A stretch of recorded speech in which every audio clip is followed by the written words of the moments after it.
क्या सीए के साथ कंपनी सेक्रेटरी या सीएमए इंडिया या दोनों ही करना बेनिफिशियल होगा?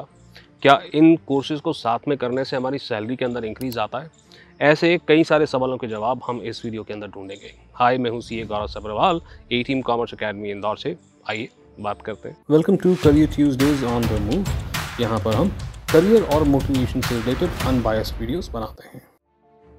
अक्सर हम अपने सीनियर्स को देखते हैं मल्टीपल क्वालिफिकेशंस को परस्यू करते हैं, या फिर हम सोचते हैं कि भाई हमारे कार्ड में या रिज्यूमे में मल्टीपल डिग्रीज दिखाई देंगी तो शायद कूल लगेगा, और ये सोच करके हम डिसाइड कर लेते हैं कि सीए या सीएस या सीए या सीएमए साथ में किया जाए, और कुछ लोग तो तीनों ही साथ में करने की कोशिश करते हैं।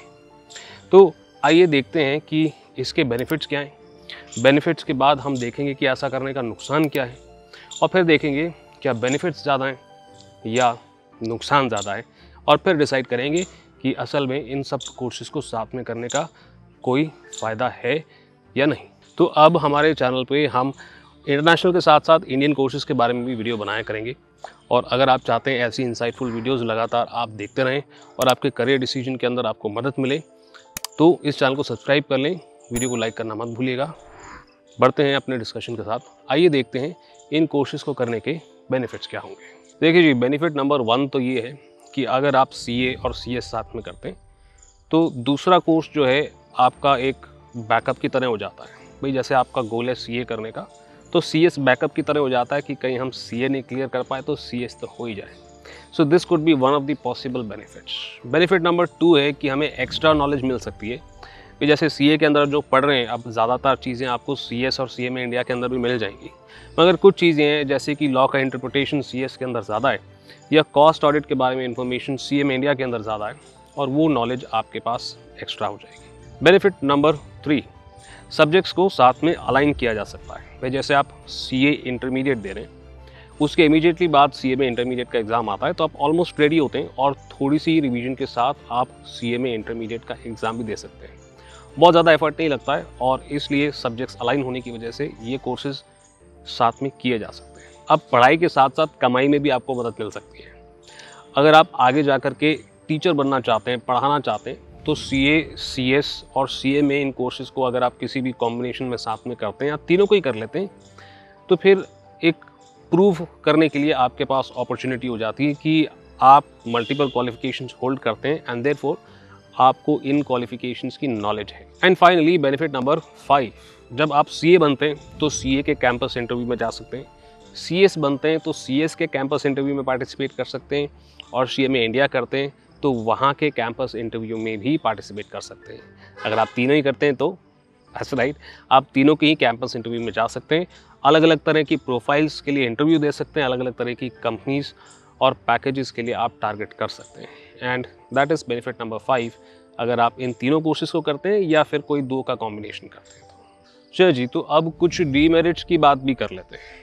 पहला डीमेरिट, छोटे डीमेरिट से शुरू करते हैं। पहला डीमेरिट तो ये है कि अगर आप तीनों या कोई भी 2 क्वालिफिकेशंस करते हैं तो यहाँ पर प्रॉब्लम आ जाती है कि आपको इन क्वालिफिकेशंस की एनुअल फीस देनी पड़ती है। लेट्स से कि अगर आप मेंबरशिप ले भी रहे हैं, नहीं भी ले रहे हैं, तो भी हर प्रोफेशनल कोर्स क्वालिफाई करने के बाद आपसे कुछ फीस मांगता है जो आपको सालाना वहाँ पर पे करनी होती है। And this can increase your yearly cost. जबकि ये तीनों ही इंस्टीट्यूट्स इंडियन इंस्टीट्यूट्स हैं, एंड अनलाइक फॉरेन कोर्सेज, यहाँ पे एनुअल फीस अगर है भी तो बहुत कम है, इसलिए ये एक बहुत छोटा सा डीमेरिट है। डीमेरिट नंबर 2, अगर आप 3 या 2 कोर्सेज को परस्यू करते हैं तो हमारे पास समय बिल्कुल नहीं होता, और स्पेशली तब जब आप आर्टिकलशिप अपना साथ साथ में परस्यू कर रहे होते हैं। तो अब क्योंकि हमारे पास समय नहीं है तो हम सिर्फ पढ़ाई कर पाते हैं और स्किल सेट्स के ऊपर फोकस हमारा बिल्कुल नहीं होता।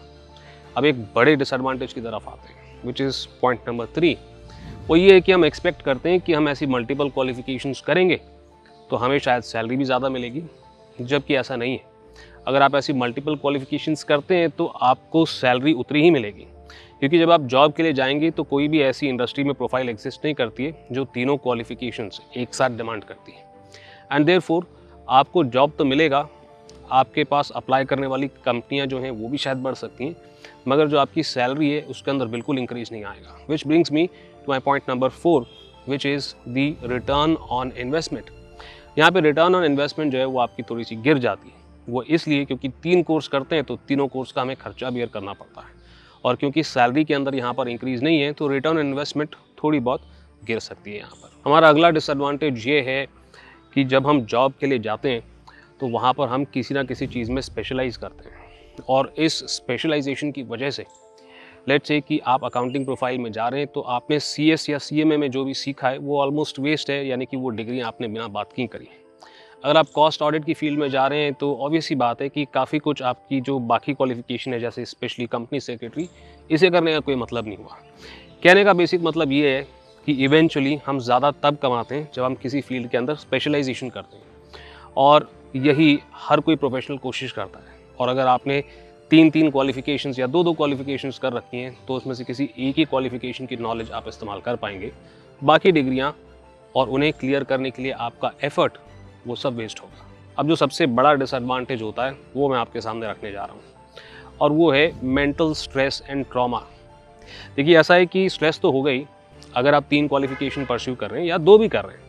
एक में पास होकर के आप फाइनल में चले जाते हैं और दूसरे में फेल होकर के आप इंटरमीडिएट में ही रह जाते हैं, तो स्ट्रेस होगा नहीं होगा। साथ ही साथ में आप फेल होना भी अफोर्ड नहीं कर सकते। बाई चांस आप किसी एक के अंदर फेल हो गए और आप आर्टिकलशिप अपनी कर रहे हैं तो फिर वहाँ से छुट्टी लेना आपके लिए मुमकिन नहीं होगा, and this can also create a lot of problem, and this is my last demerit besides all the others। अब आते हैं फाइनल वर्डिक्ट पे और देखते हैं कि क्या डीमेरिट्स इतने हैं कि बेनिफिट को हम इग्नोर करते हुए इन कोर्सेज को परस्यू ना करें। साथ में आइए बात करते हैं। देखिए हम इतना तो एस्टैब्लिश कर ही चुके हैं कि तीनों को करने से या इनमें से किसी भी 2 की कॉम्बिनेशन करने से हमें सैलरी में कोई बेनिफिट नहीं मिलेगा। एट द सेम टाइम मैं ये बहुत क्लियरली आपको कह सकता हूँ कि अगर किसी ने कोई एक क्वालिफिकेशन कर रखी है, CA हो, CS हो या CMA इंडिया हो, और उसके स्किल सेट बहुत स्ट्रॉन्ग है, तो वो ऐसे व्यक्ति से ज़्यादा पैसे कमाएगा जिसने सिर्फ क्वालिफिकेशन इकट्ठी करी है मगर अपने स्किल्स के ऊपर ध्यान नहीं दिया है। और आपके इंटरव्यूज़ जो है ना वो भी बहुत ऑकवर्ड हो सकते हैं, और वो इसलिए क्योंकि इंटरव्यू में सबसे पहला पॉइंट ऑफ डिस्कशन यही होगा कि भैया कंफ्यूज थे क्या, 3 डिग्रियाँ क्यों करी, एक ही कर लेते। इसकी बजाय आप अपने समय का बेटर इस्तेमाल कर सकते हो, अपने स्किल्स के ऊपर ध्यान दे करके अपने समय का बेटर ध्यान दे सकते हो, नेटवर्क के ऊपर, नेटवर्क को स्ट्रॉन्ग करने के ऊपर, और कोशिश कर सकते हो जो सच में आपके कोर्सेज के अंदर वैल्यू ऐड करते हैं। जैसे कि आप CA के साथ ACCA कर सकते हैं या CPA कर सकते हैं जो आपको एक ग्लोबल रिकॉग्निशन देता है, या फिर फाइनेंस में इंटरेस्ट होने के कारण आप CFA या MBA फाइनेंस कर सकते हैं, या फिर आप छोटे मोटे कोर्सेज कर सकते हैं जो आपके एग्जिस्टिंग कोर्स के अंदर सब्सटैंशियल वैल्यू ऐड कर दें। जैसे आप CMA USA कर सकते हैं मैनेजमेंट अकाउंटिंग में एक्सपर्टीज़ के लिए, और वैसे ही आप कर सकते हैं FRM अगर आप रिस्क मैनेजमेंट के अंदर स्पेशलाइजेशन करना चाहते हैं। तो देखिए मेरे हिसाब से अगर आप CA, CS या CMA इंडिया इन तीनों कोर्सेज़ को या इनकी किसी कॉम्बिनेशन को करते हैं तो कोई रियल बेनिफिट नहीं है, सिर्फ शोइंग ऑफ को छोड़ करके। हाँ, अगर आप एक टीचर बनना चाहते हैं तो फिर इन तीनों कोर्सेज़ को करना एक अच्छा आइडिया हो सकता है, बिकॉज़ वहाँ पर वो आपकी अर्निंग के अंदर इंक्रीज डेफिनेटली ला सकता है।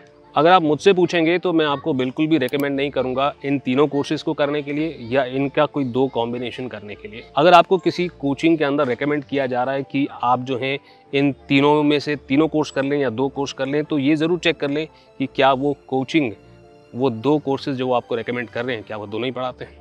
आई थिंक आप समझ गए मेरी बात को। इसी के साथ मैं उम्मीद करता हूँ कि आपको ये डिस्कशन जो है थोड़ा सा इंसाइटफुल लगा हो। इसी की तरह की वीडियोज़ लगातार हम इस चैनल पर लाते रहेंगे। आप वीडियो में यहाँ तक पहुँच चुके हैं तो चैनल को सब्सक्राइब कर लें ताकि आप वो वीडियोज़ को मिस ना करें। वीडियो को लाइक करना मत भूलिएगा। मैं आपसे मिलता हूँ, दैट्स राइट, अगली वीडियो।